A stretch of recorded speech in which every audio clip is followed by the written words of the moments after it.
And we're live. Welcome everybody to RugRoast episode 9. Let's kick it off with a little jam. RugRoast. RugRoast.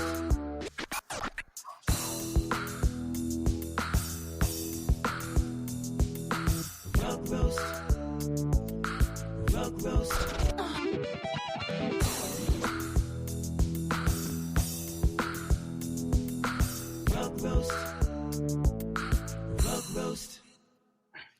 All right, so our song was edited because it said like Burnin' OG is the host. So he changed it. That's our new song, and he's working on another one. So thanks, J6, for that. You're a legend, dude. If everyone could like, comment, retweet, if you're in YouTube, like it. Welcome everybody to RugRoast episode 9. Today we've got our other new host, ChefOctane. So we'll talk with him first. We've got Shane. He's a legendary collector. I was going through his wallet, and we're all going to do that. We're going to roast his wallet, which is going to be kind of hard because he's been very successful. So we'll talk to him, and we also have Epsilon Tau Heta that we will bring up after Shane. So welcome everybody. We'll start by talking to you, Octane.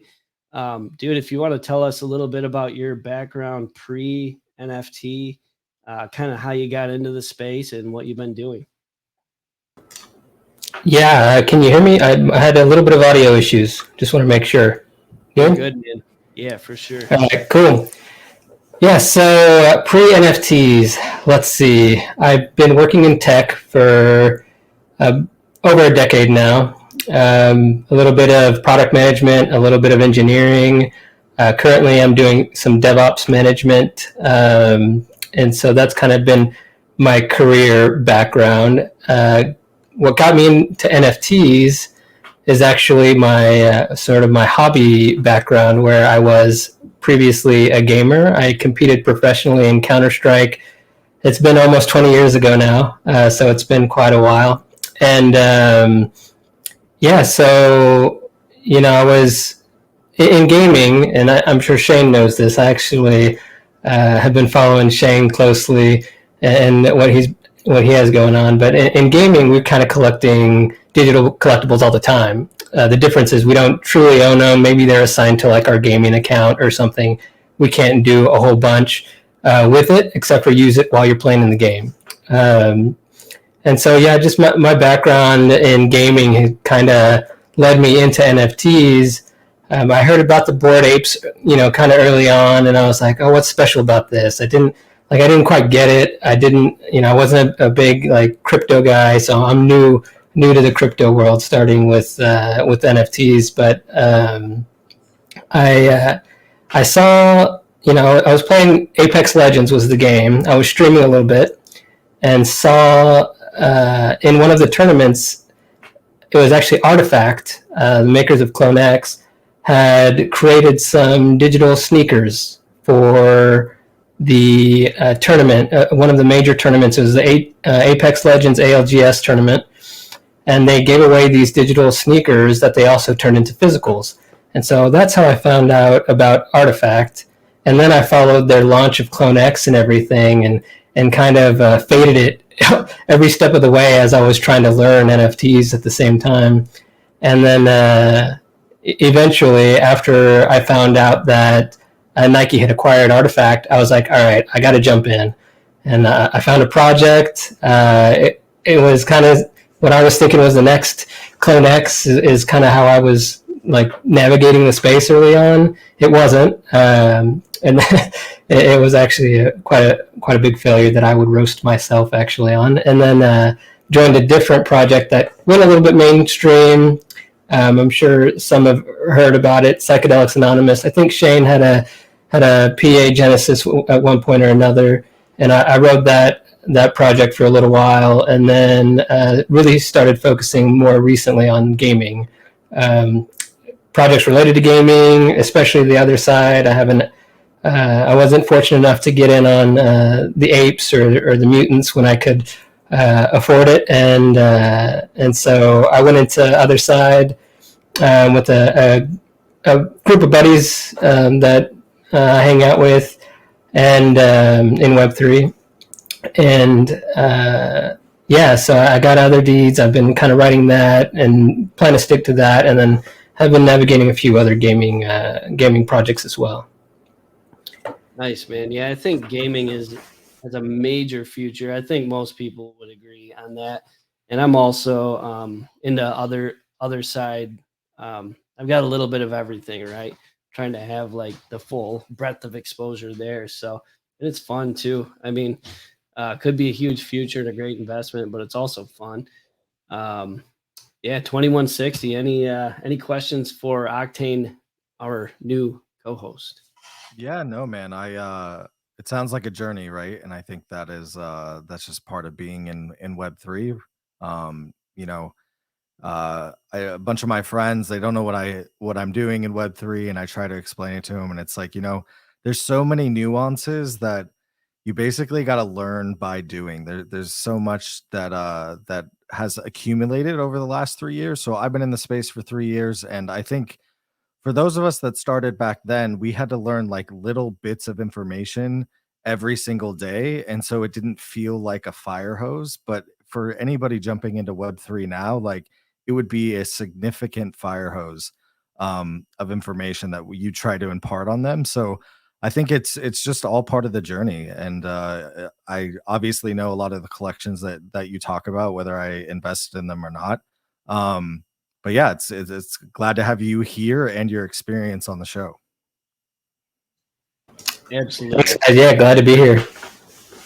Yeah, man, it was you came highly recommended from Loxley, and Loxley is one of the like top 5 smartest people I've ever met. So, and then Yeah, we spoke, Loxley's- and yeah, it was a good fit. Perfect. Yeah, exactly. All right, man. Well, yeah, welcome. And so Shane, we're gonna roast your wallet, but first, I wanted to ask a little bit about your background. Like, how did you get into NFTs? Give us Yeah. the story. Yeah, so I have a kind of an unusual story. For my real life, I grew plants for a living. I had a family nursery that's 100, and we've started in 1865, and I was a trader at the Board of Trade, trading stocks and options and corn and beans. And my family, like every traditional family story, like you say, you're never going to join the family business. And then next thing you know, you're sitting next to your dad working at the family business. So, but I built, he was nice enough to give me a small little nursery to start back in the 90s. And we built it up to 40 something employees. But I tell the story is I became known as a garden guy locally. So I have 3 lives. I'm on a TV show. It's on 100 stations. It's on PBS. Everybody knows me as a garden guy. On the side, I was buying domain names. So in the 90s, I was worried that the nursery was going to lose business to the internet. So I bought domain names like botany.com and uncomfortable.com and runner.com with a friend. So I bought all these one word .coms and other domain names because I thought plants, I was going to need them to compete against in the local business or in any business. And it turns out those domain names became very valuable digital assets. So I've sold them for hundreds of thousands or millions of dollars over the years. So that's why you're going to find a lot of NFT people that are the most successful were in domain names. You don't realize it until you start looking under the hood.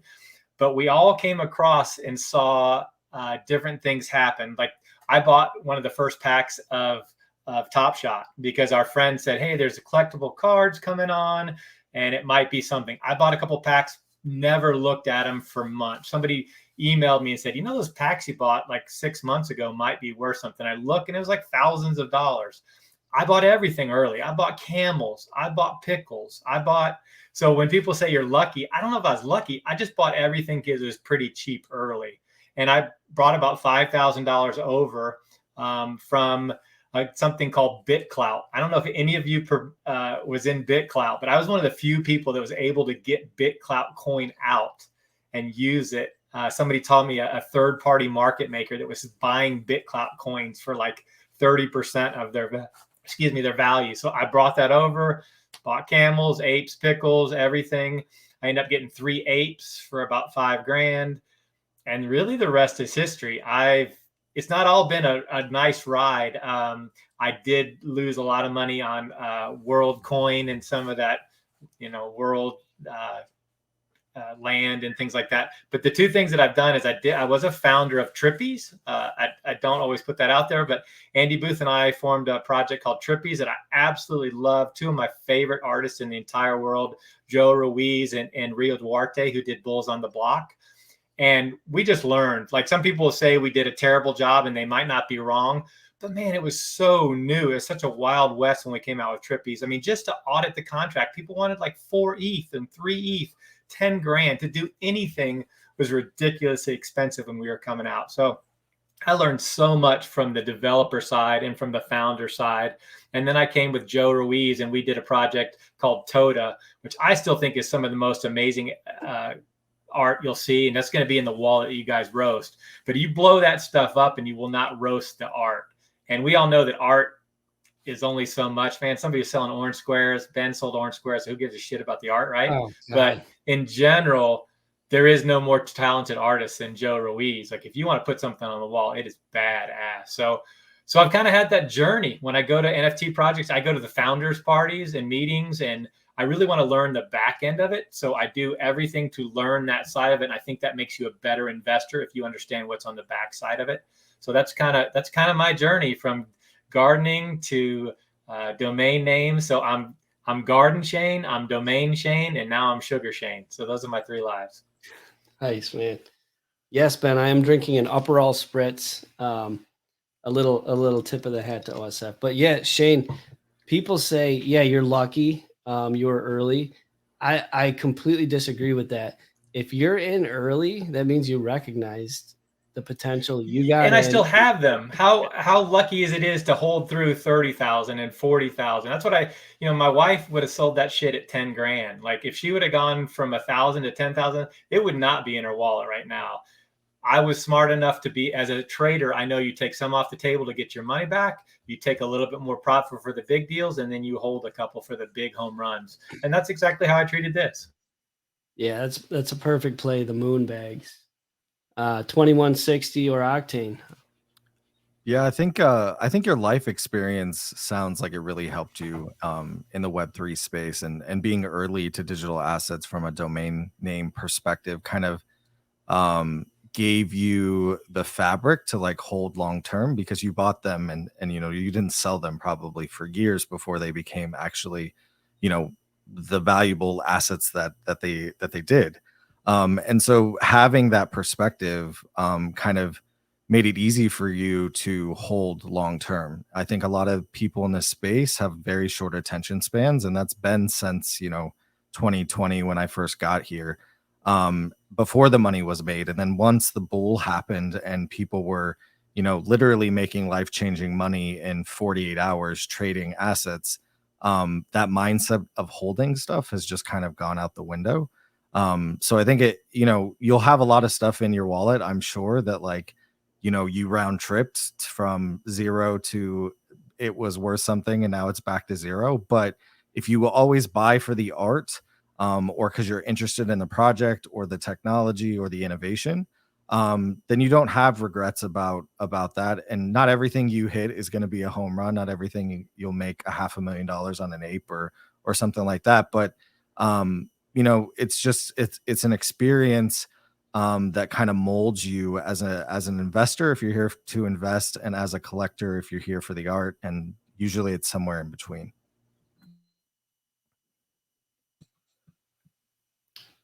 Shane, you're muted. Oh yeah, I appreciate that. I am one of the older people that I'm going to be 54 years old, so I'm a lot older than most people in the room. And from domains, that you have to get a 10x, right? That you have to get at least 10x because it has to pay for all the losers. And so we brought that across, knowing that NFTs were going to be the exact same way. You're not going to win on every one, so you have to be getting at least 10x on the ones that you do sell. And you do have to sell. There is no profit in holding. The profit is in the selling. So people made fun of me when I was selling things right into the biggest events. Like I sold a monkey or an ape right into ApeCoin drop. That was the hottest time. Yeah, so that's when you sell. I sold Mutant at 38 ETH. I sold a Mutant at 42 ETH.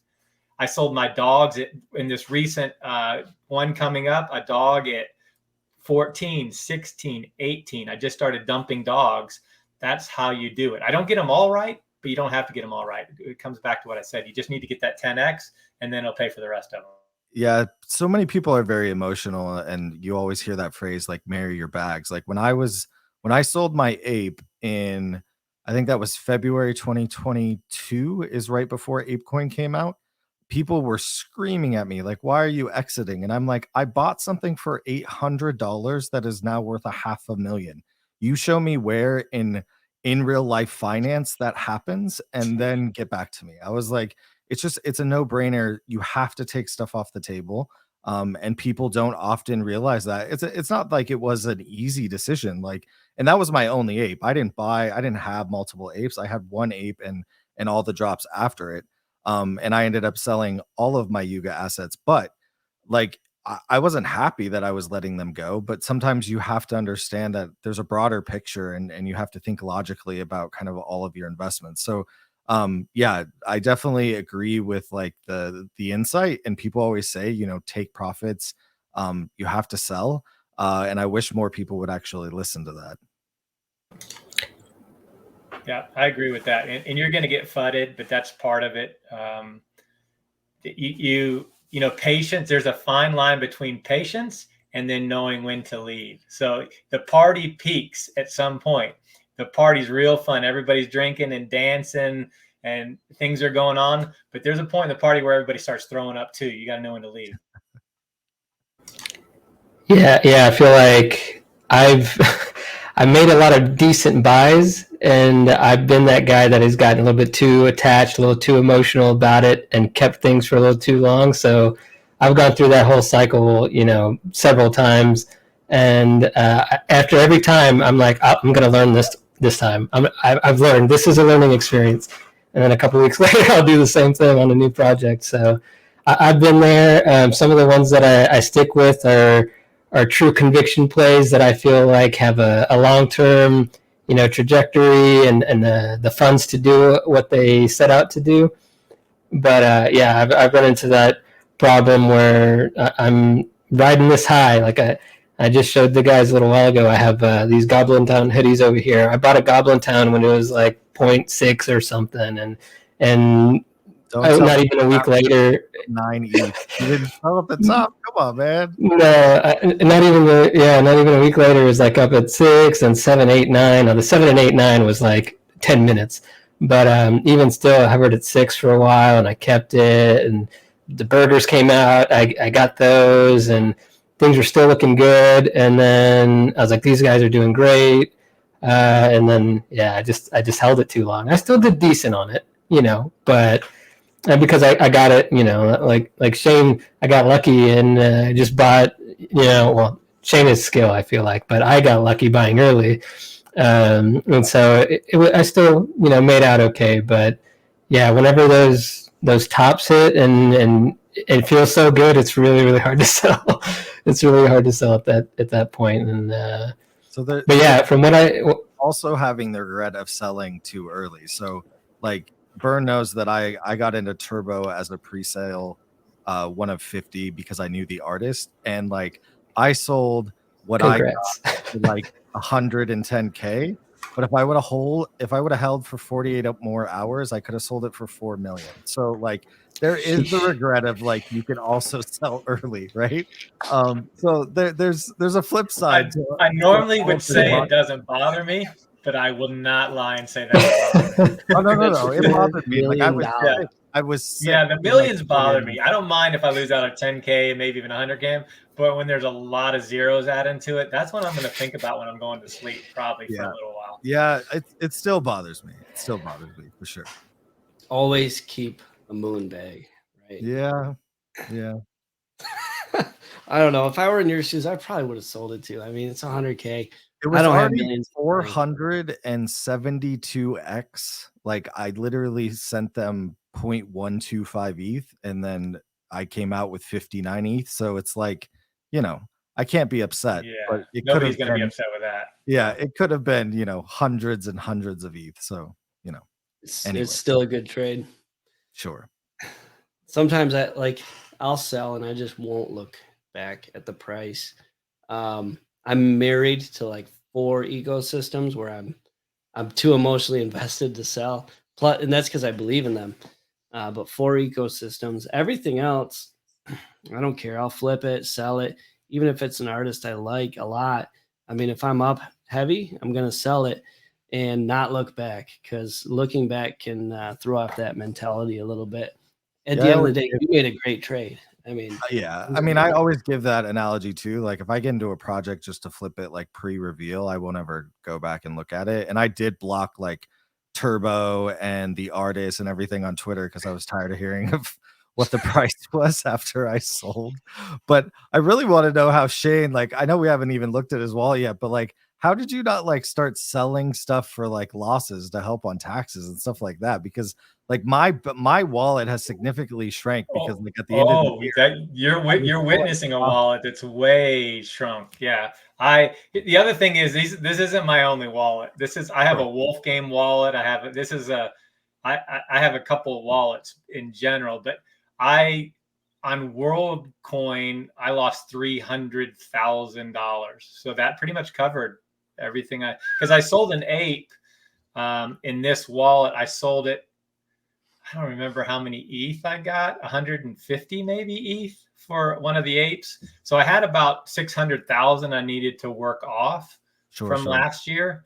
And the market did a great job helping me work that off. So yeah, I definitely got my taxes down to my, I think when it was all said and done, even with a sale of a huge ape and a bunch of mutants, I still lost like 300 grand, which you can only take off 3,000 in capital loss. Income, yeah. So, yeah, no, it was last year made it real easy to make a negative year. This year's been pretty strong. I mean, I'm going to have to work on some taxes, although again, my Wolf Game's doing a great job of working me off some capital gains.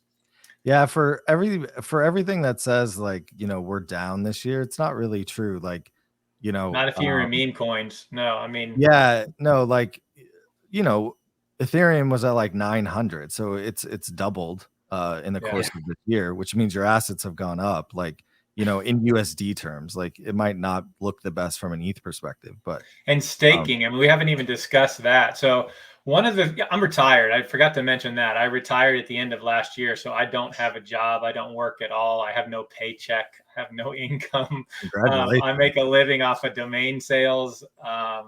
And all I do is exercise for a living now. So I have to have a way to make income. And I every week sell my wool pouches and my ape staking and put it in a bank account.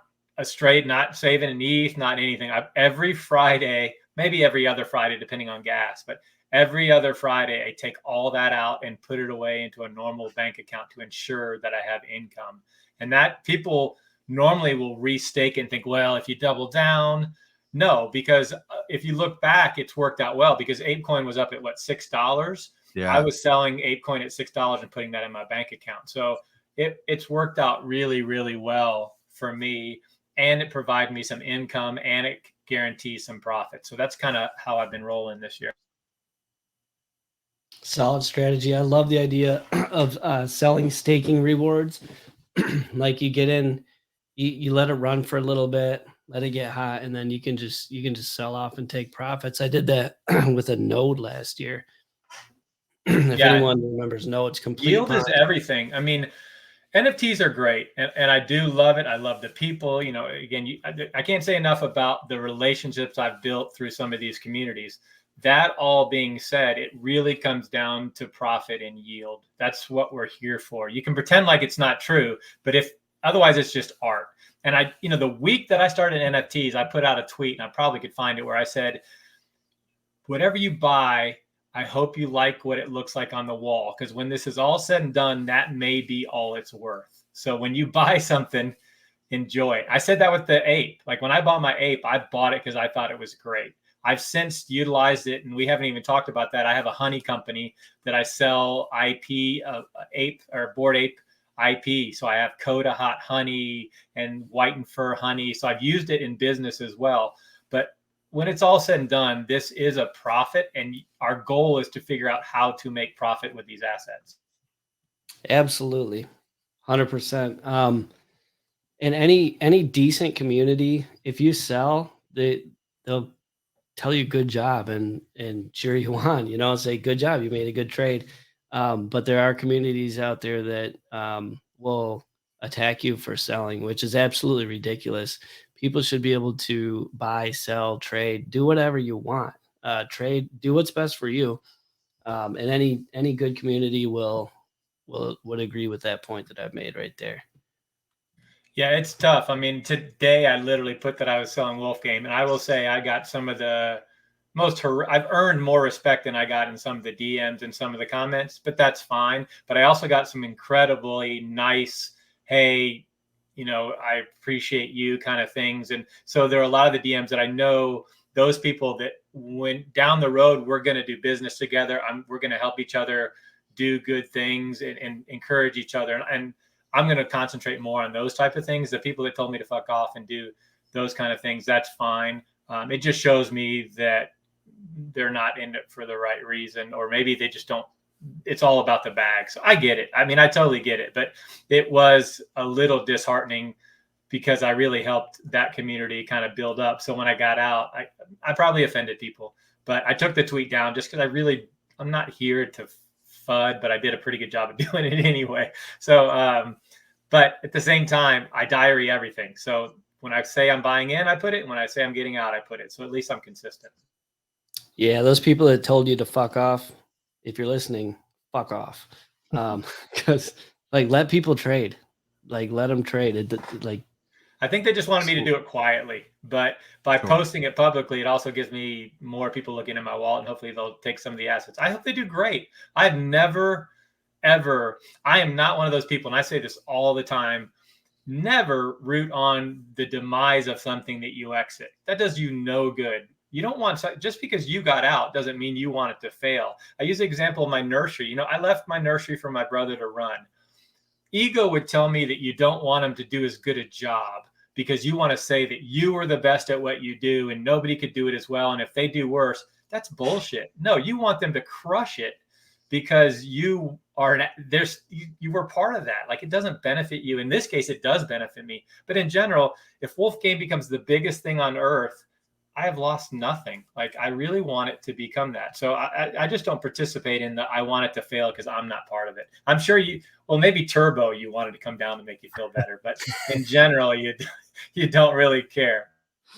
No, I just stopped caring. I stopped looking at it. It hurt my heart. You know, I knew I fucked up almost instantly because I sold it and I came into the Recti Discord and I was like, look, I sold it 472x. OSF told me congratulations. And then he went and spent 50 ETH on buying Turbo. And I was like, shit. I was like, if I didn't immediately already take the ETH out and like send it to Coinbase, I would have like immediately rebought in. I was like, because you know, it's the finance guys that like, you know, sold apes for millions of dollars buying in at what I thought was the top. And he's like, nah, it's not, it's got legs to run. Now he round tripped it. He didn't take any profit, which I think he would tell you was a mistake. But yeah, like you said, you win some, you lose some. This wallet though looks you knew when Steve Aoki congratulated you were having trouble on the trade. Exactly. This wallet looks impressive. It's got 128 items in it. I want to see Burn scroll all the way down, but I would be interested if you might pull some gems out of the hidden part of your wallet to see what's really in there. Nice. what are these on-chain birds? Are these like moonbird? So they're probably excited you pulled those. So I was PO'd at Kevin Rose when I spent, and you don't see him there, but I spent 80 ETH on diamond-headed moonbirds at the top. Like, I probably am the two highest. And 2 days later, Kevin Rose decides to make it CCO, and it's never recovered from that. He made countless other moves, but when he CCO'd it, it just tanked. And so eventually I was out, but I came in, I was so mad. I saw these other derivatives, but it turned out to be a lot more. As we talked earlier, I'm really into the devs. Like developers and founders are really an important part of the process. And Ren is a really creative developer. He did everything on chain. So he took these birds and everything, during the mint process, it was all done. The randomization was all done on chain. Everything was on chain. And I really enjoyed talking to him on how he did that, how he minimized the gas, how he did the art.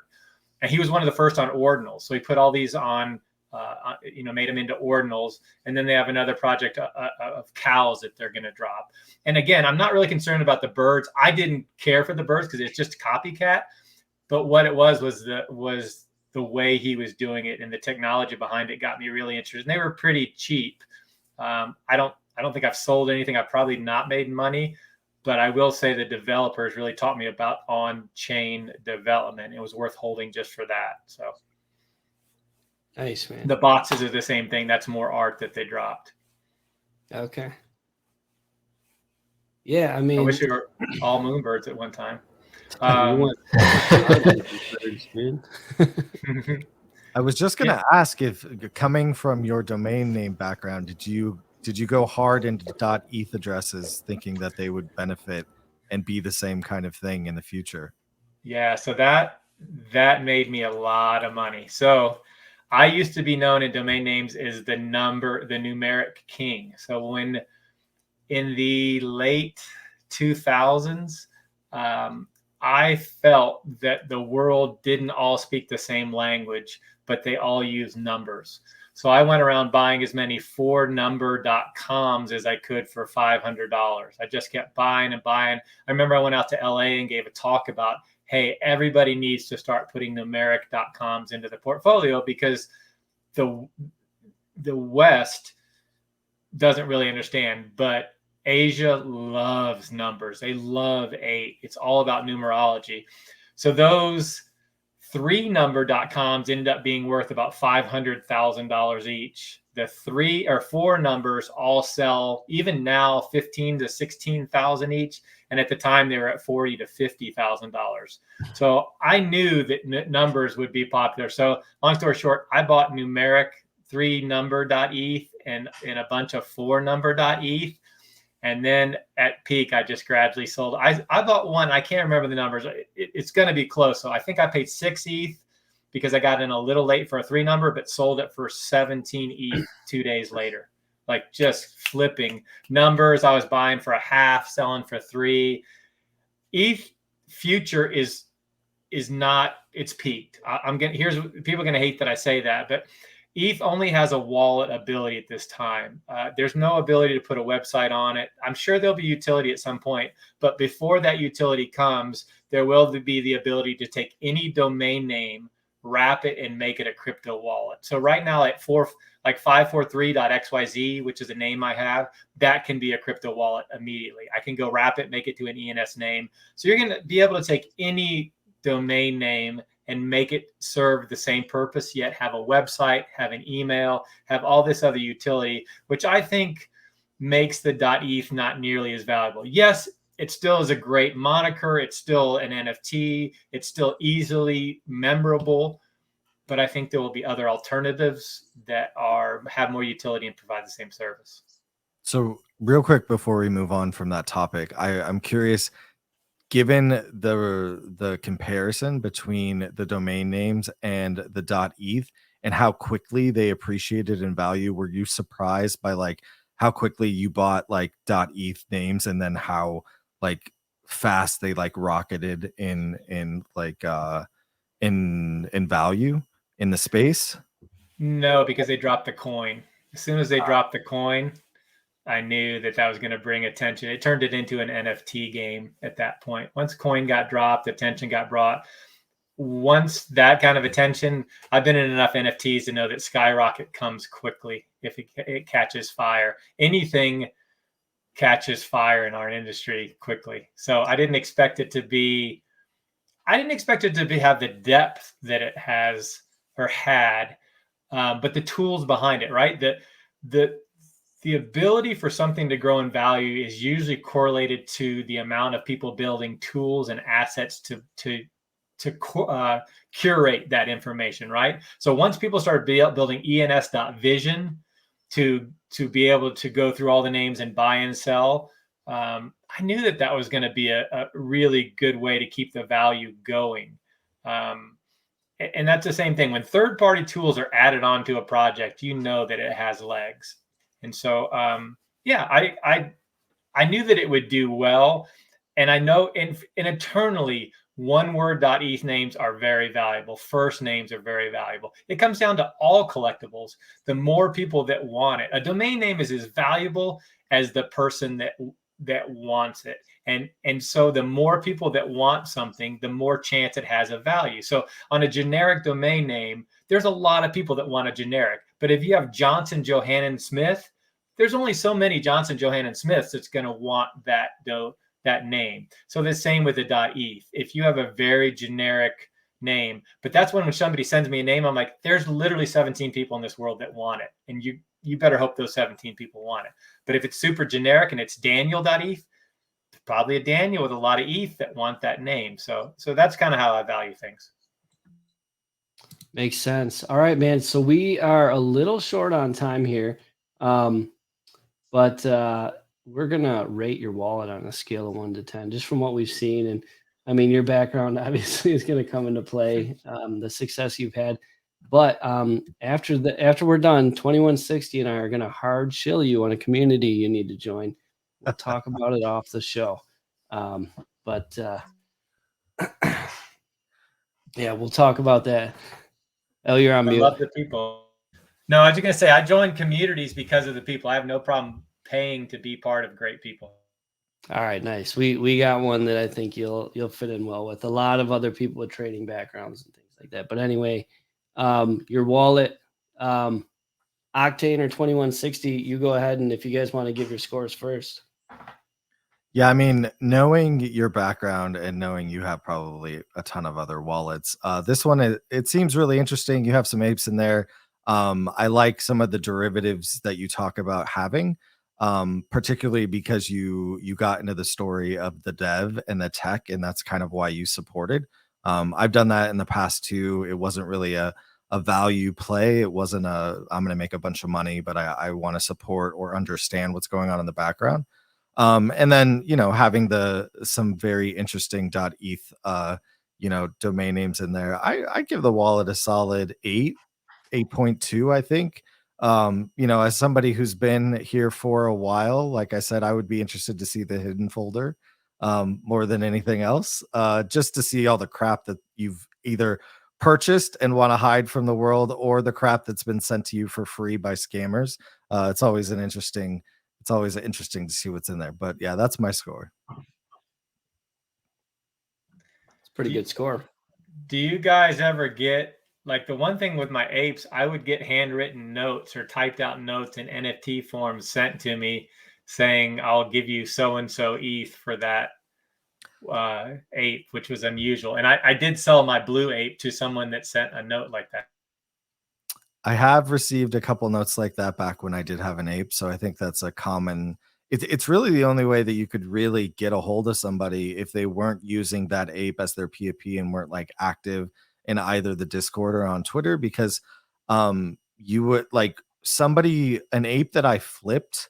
I had a couple derivatives that were actually really quality derivatives from like well-known artists. And so like it had flipped a couple more times, and I was trying to find the person that bought it, but it was an anonymous wallet. And so it's very difficult if you don't do something like that. So I definitely have had experiences with that, but it's unusual to kind of wake up to a message in your wallet as an NFT. Yeah, especially when it had some good numbers, because you think you're going to get scammed. But then Right. I realized, yeah, maybe that's a good way to communicate with people.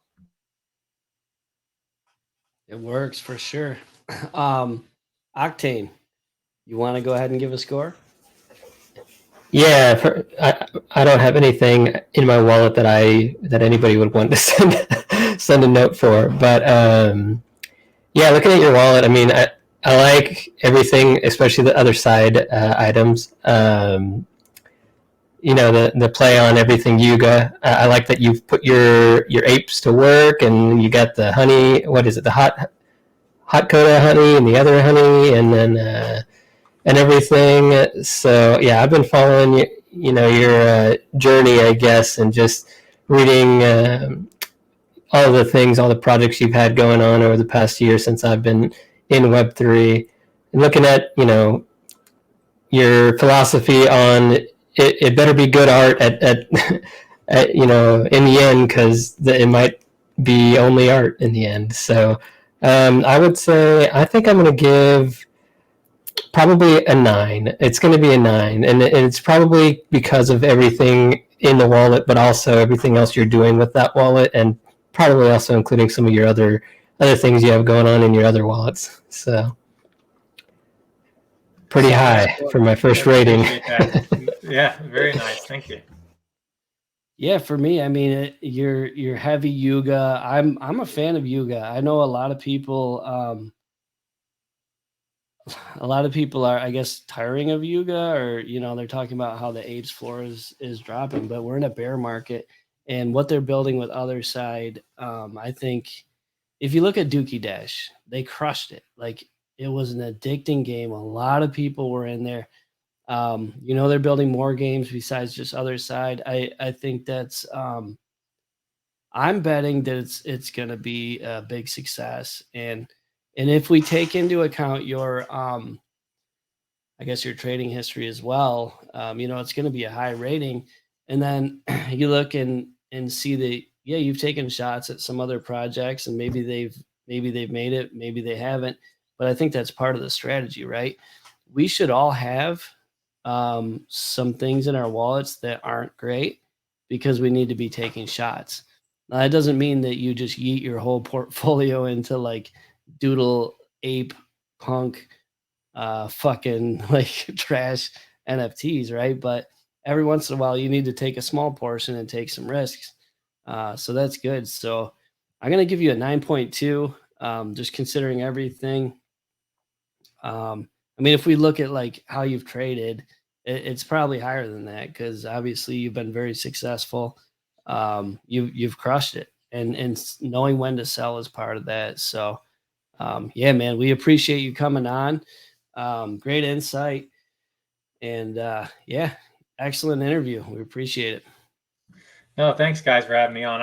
I could talk about this stuff all day. I mean, it really, I try and put a fun spin on it, but a business side of it too, because it is money, it's real money. It seems to feel fake, because you're talking ETH and hundreds of thousands of dollars at times. And so it just doesn't feel real. And that's why I think it's important to throw it in your bank account and spend a little bit, and it'll feel real. It will feel real once it turns into a real money. It definitely will turn into real taxes. You have to watch that as well. But no, I enjoy talking about it. I enjoy meeting people like yourselves that are in it, diverse backgrounds, all trying to do the same thing, have a little fun, make a little money. Yeah, for sure, man. And then we'll hard shill you after the show. 2160 and I will both be in your inbox. So I'm get game. ready for that. All right, thanks, Shane. All right, Appreciate cool. it. All right. Thanks, man. Gentlemen. Thanks, Shane. All right, boys. Next up, we've got Epsilon Tau Heta. What's up, man? How's it going? I know. I just want to make sure the audio is good. Does it sound okay? Yeah, You're good. You're good. Yeah, we can Okay, hear you awesome. loud and clear. So yeah, let me just explain real quick why I'm at the beach. I'm actually here doing a lookbook for another project I'm working on, which is unrelated to this one. It is a surf company, but what I'm here for. My name is Dimitri Gardinari. First of all, I go by Dimmy. So if you want to refer to me, you could just refer to me as Dimmy. I've been in the Web3 space for about 2 years now. I've been a lifelong entrepreneur. I used to sell gum at school. People used to make fun of me. I used to just sell random T-shirts with cool designs. These days, I've been really involved in the cultural aspect of Web3. I think it's really, really amazing what's happening with changing consumer trends. I also want to just keep this brief because I might, my phone is low on battery right now. So if I do disconnect, I do apologize. But more broadly, I am really interested in seeing how we can onboard people by speaking their language. in a lot of ways. So that might be done for particularly my project, which is Epsilon Tau Heta. It is a frat. Essentially it is a frat. It's a network of clubs all over the country. We're working on some really, really big partnerships, some really big sponsorships, and it's going to be basically an experience that transcends any nightclub experience that you've ever had. There will be a bar area in the basement, which is actually just a nightclub. There will be a kitchen where you go to get some food. There will be a living room, which is the lounge for you to just chill.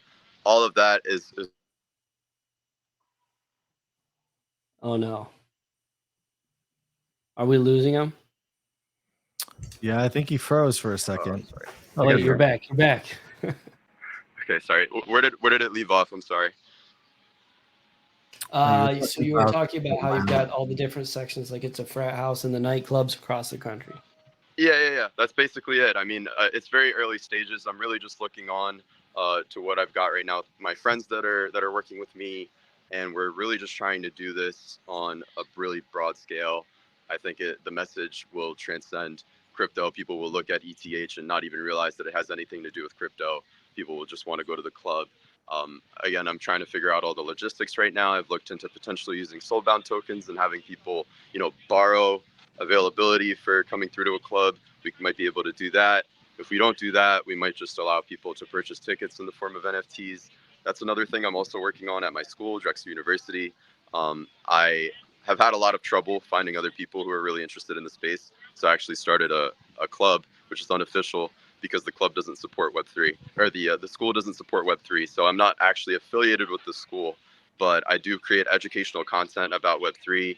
I create I have a group that I started, a Discord group. A lot of people who are in there have traditionally only used Discord for gaming.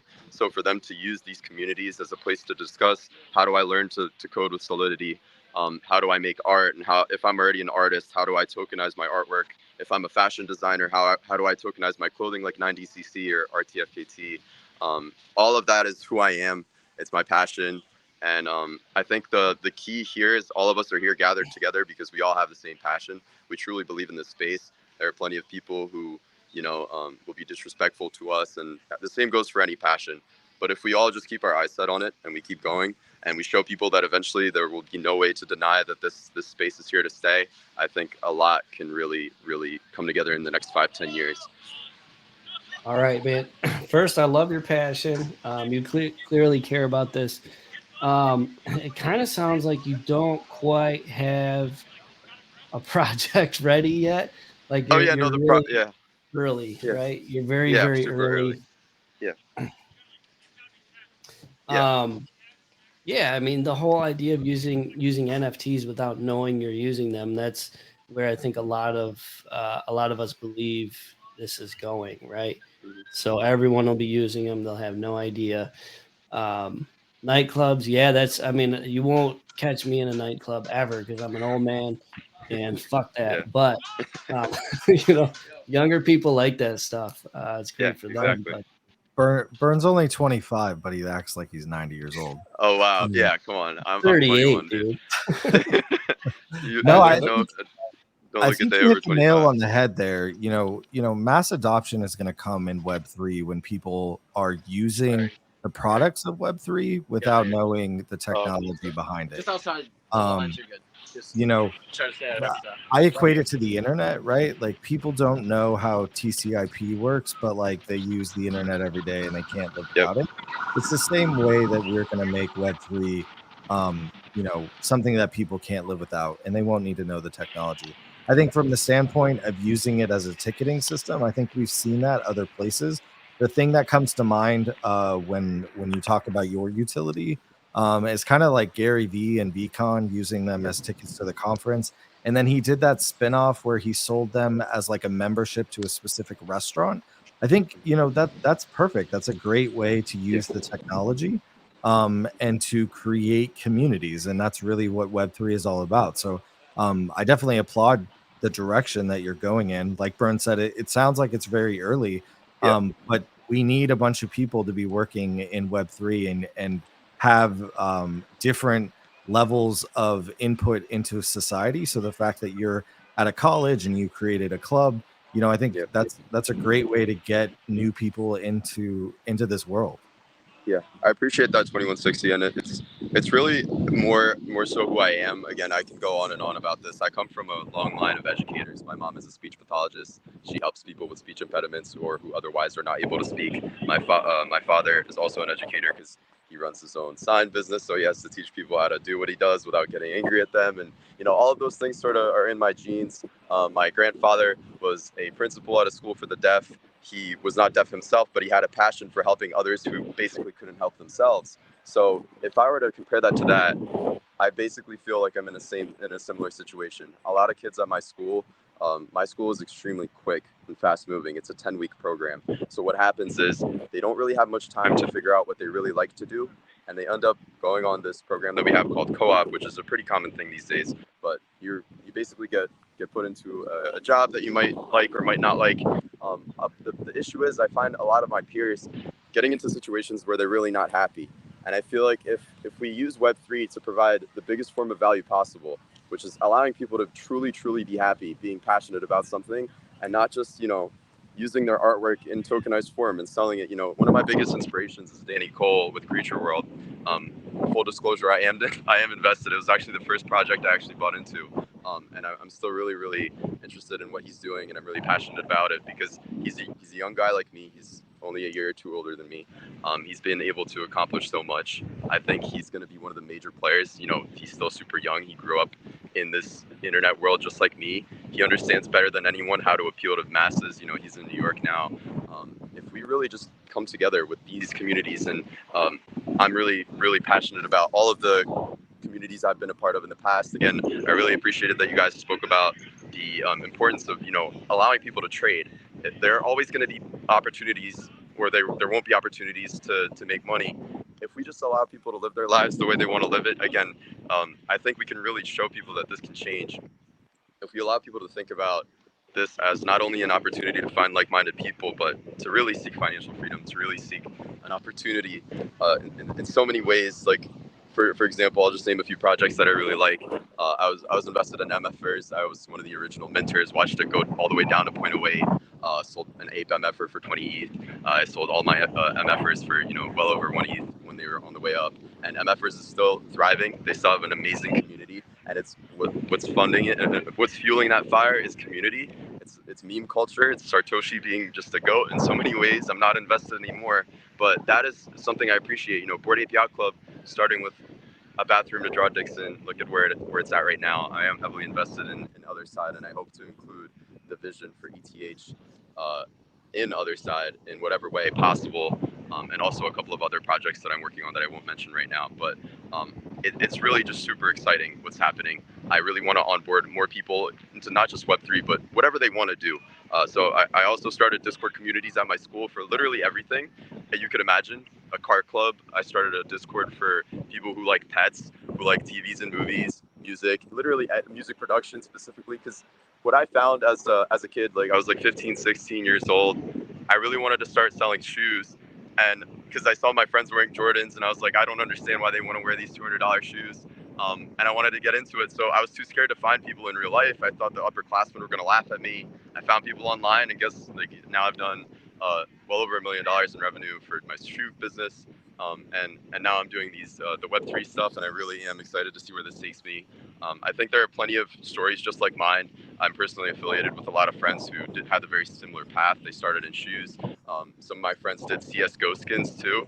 So I know you also mentioned how it's not really luck, it is skill. For me, I feel like there is an element of luck because my first day playing CSGO, to keep it short, I unboxed an AK-47 Vulcan, which is a pretty cool skin. It was really cool at the time, but it's even cooler now because it was worth like what, $100 or $200 at the time that I unboxed it. Now it's worth over $1,000 with CS2. And again, this exposure to digital ownership really early on really taught me exactly where we were going. And I think I've just had all these opportunities to learn so much, and I'm just excited to put it to good use and build my own things. So I hope that makes a little bit of sense and where like this passion comes from. Bro, I love the enthusiasm. So it sounds like you have a project that's not really started, but I mean, you got an idea. That's good.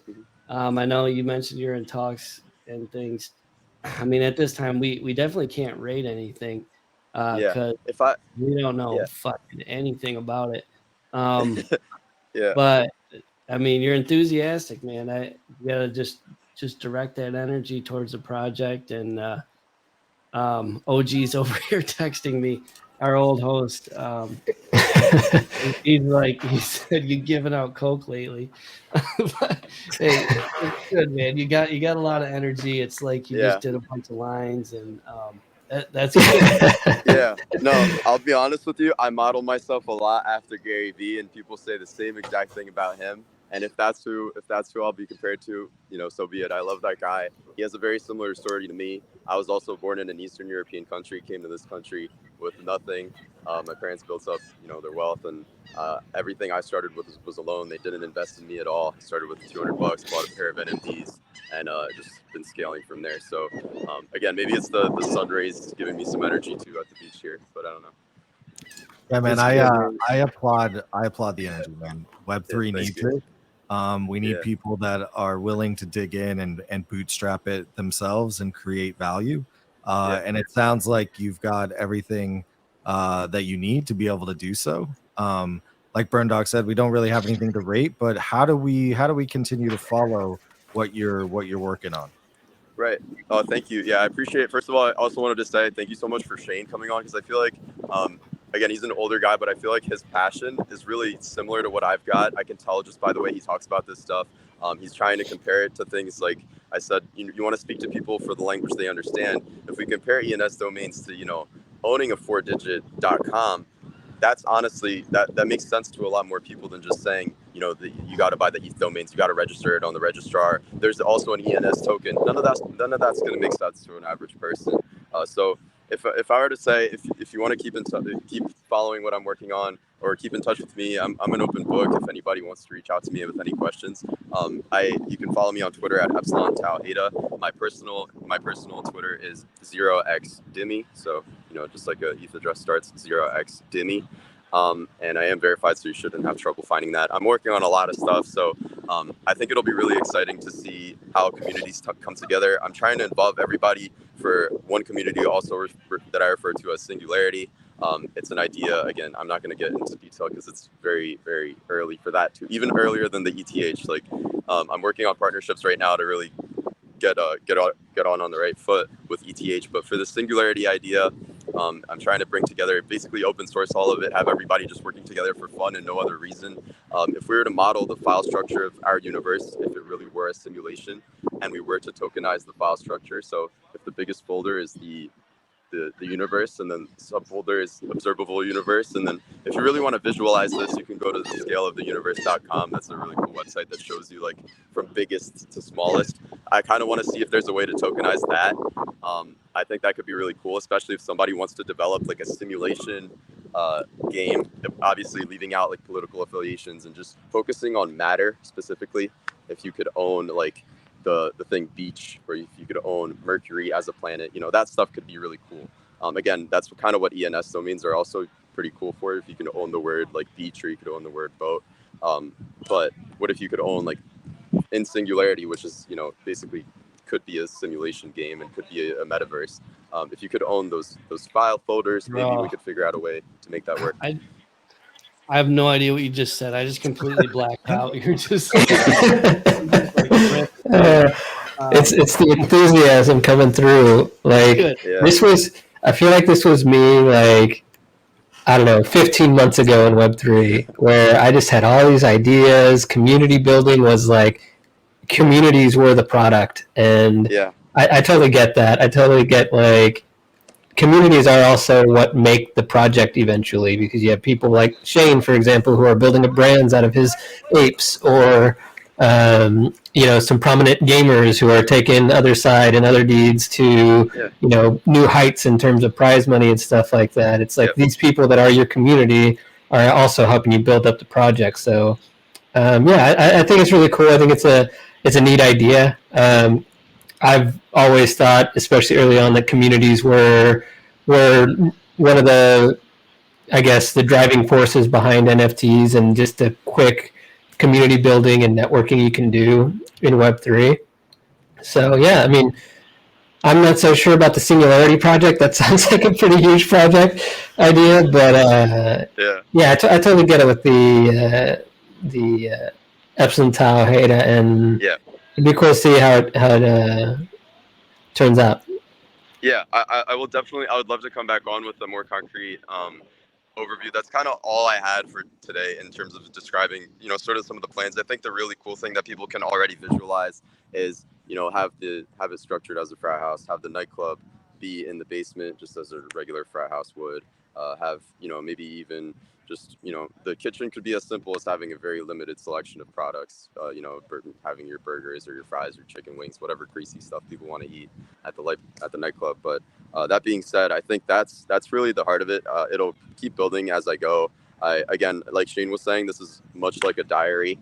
I would like this to be the first, this is the first time I'm going out publicly and talking about this, other than, obviously approaching partners and so on and so forth. But yeah, I hope it makes a little bit of sense. I know I've been really, really quick in what I've been saying.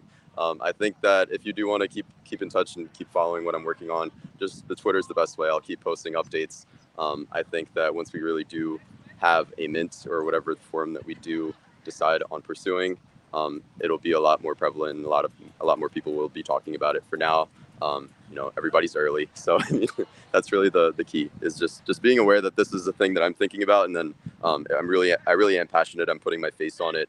I'm associating everything I'm doing with it. So I hope that kind of connects the dots on really the vision for why I wanted to come on today at all, even though I don't have like a project actually ready for you to look at. Right on, man. Yeah. Thanks for coming on. Yeah, we appreciate it. And best of luck. I guess reach out to me when you've got like a project, I got you. And then Yeah. we can talk about it. That'll be the next one. Yeah, take your time. Don't rush. Yeah, man. Good luck. Yeah, thank you. I appreciate you all. Thank you for having me on. All right, later, bro. What the fuck just happened, boys? Just blacked out. Man, you need energy to build in this space. It's good. It's because we've been here for like 2-3 years. That's why. Like you said, that was probably me. Like when I first found Web3 and NFTs, I was like, what can I do? What can I build? And had a billion ideas. But he's got the spirit behind him to build something that could actually be impactful, which is community. And you need people that lead the charge in all generations, right? So the fact that he's on a college campus, going against the man who the college that doesn't want to support Web3, and trying to get people into it, I think, there's nothing wrong with that. Obviously, we can't rate anything because there's nothing there, but it sounds like he's got passion, and passion, is what is half the battle when you're trying to build something in the wild west, like Web3.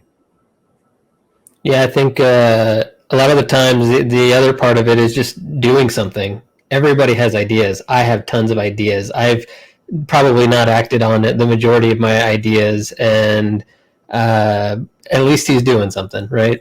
So got to give him props there. And yeah, I think, I had ideas for something where, it was similar kind of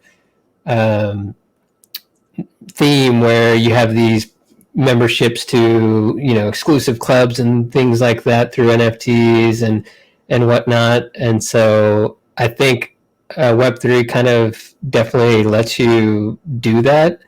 But to pull it off successfully, to get the hype going, to make sure it's something that's successful and that has the funding to do that, that's a whole other question. But yeah, he's got the enthusiasm. He's me whenever I started, like, a year and a half ago, and at least he's doing something and giving it a shot. So we need people like that, I think.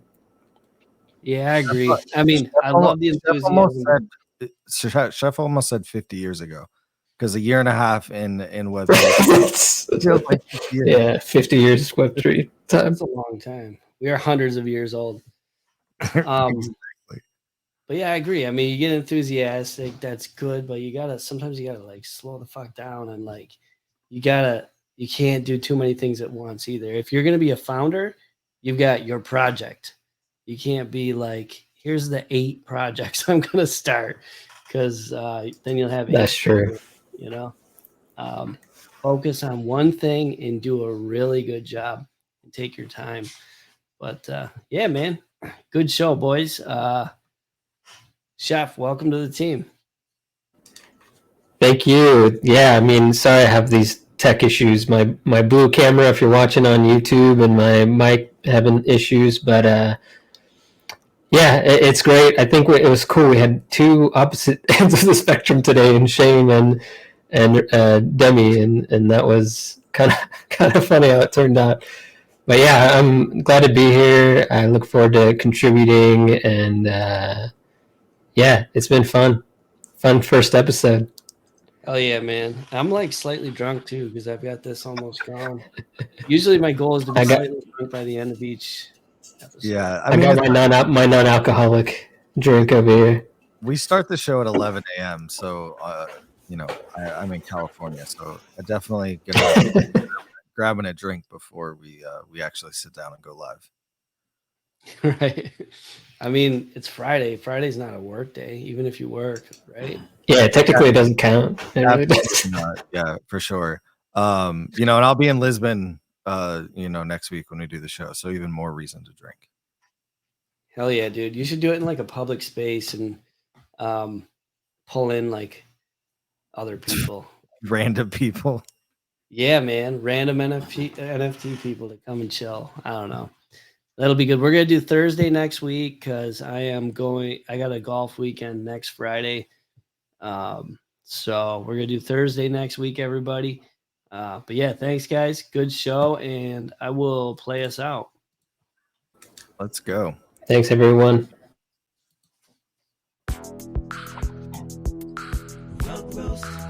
I can't wait to hear what our new song is. A6 said he's cooking something up, so. I forget who does the memes for our radio account, but that was hilarious. The stuff he was coming up. Oh, yeah, Line Trash. Line Trash, he's a goat. Shout out DTX. That shit was making me laugh. Hell yeah. Hit this little end broadcast.